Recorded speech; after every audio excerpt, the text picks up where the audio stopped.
Hey people, so I was looking over the comments on my video thanking subscribers for the live stream, and Liana, you mentioned about the fact that you are a technophobe by default.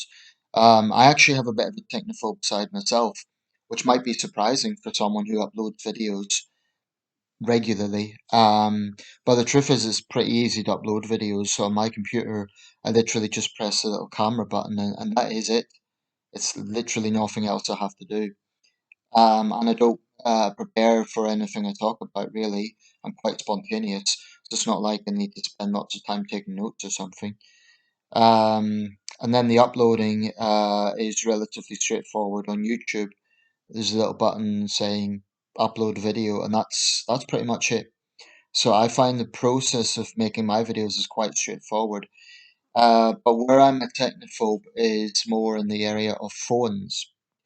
I touched on this before, but I've just had a little incident which sort of reiterates my feelings about this. So I phoned up my mobile phone network, which is EE, to top up.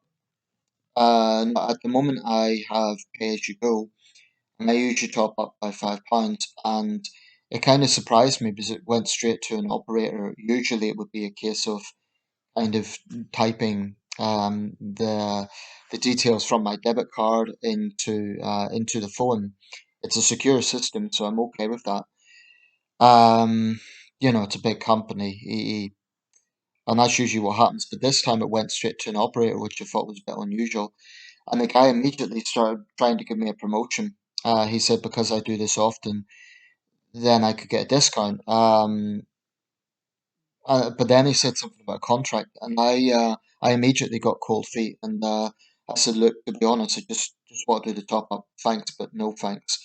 And the truth is, I got a little bit stressed because he was pushing it a little bit, and the tone of his voice was very much like kind of surprised, like I wasn't taking it. But I really feel within the, let's say, smartphone industry, there's just an assumption that everyone understands everything inside out because so many people use smartphones. I would say, without exaggeration, probably 90% of people use some form of smartphone.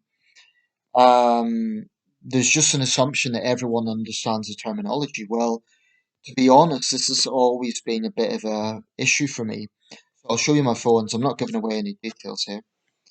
This is the phone I've been using for about 10 years, bit less than that, maybe 5, 6 years. As you can see, it's very basic. It's small, it's compact. I could turn on the screen, it's not giving anything away. That's a bit of 1920s Art Deco. It was in my local shopping centre, I thought it was cool. But basically, this phone, it's phone calls, it's text messages, and that is about it. I could take pictures on it. But that is it. There's no special features. There's absolutely none of the sort of features you would get on an expensive smartphone. I forget how much I paid for it, but it wasn't much. Got it on eBay because the other phone I had was just done. But I've always had basic phones. Now, a few months ago, a friend of mine very kindly offered to buy me a smartphone. No particular reason. She just been quite fortunate recently financially, so she wanted to get me a smartphone. And what she done is she sent me money into my account and said just pick one. Um, so that's what I done. I went to eBay and I spent a lot of time on it. I know nothing about phones, but I was thinking of the sort of I think she said £100, so I was looking within that threshold, which is more than this is like £25, for example. So I got this. It's an Android. It's not any brand. It's just an Android. I like the look of it. I like the nice green color. It's got a nice sheen. It came brand new, and it came relatively fast. Here's the thing: I've done pretty much nothing with it. The first thing I'd done, obviously, was to sort of fiddle around with it a bit, because I didn't want it to just lie in its box. I've done a few things. I've downloaded some apps, which is relatively straightforward. Some games. And to be honest, I spend a lot of time playing games on this, but that isn't the reason I've got it. The reason is it's a phone. I'm meant to be using it. But that was about 2 or 3 months ago, and truth is, I've got a bit of a phobia with this, and I'll try and lay out the reasons why. And the reason I'm saying this is because, particularly in 2021, so many people just use phones like, and it's like second nature. For me, well, a few things. I don't want to be stuck in a contract that I might regret, and I do think with I have a little bit of wariness about mobile phone shops because I think they're in the business of trying to promote, promote, promote. Whereas for example, on this phone, I did test it out with I got a friend to call me, and the sound was completely off. So I need to sort that problem out. I mean, there was a constant echo sound. It was really bad.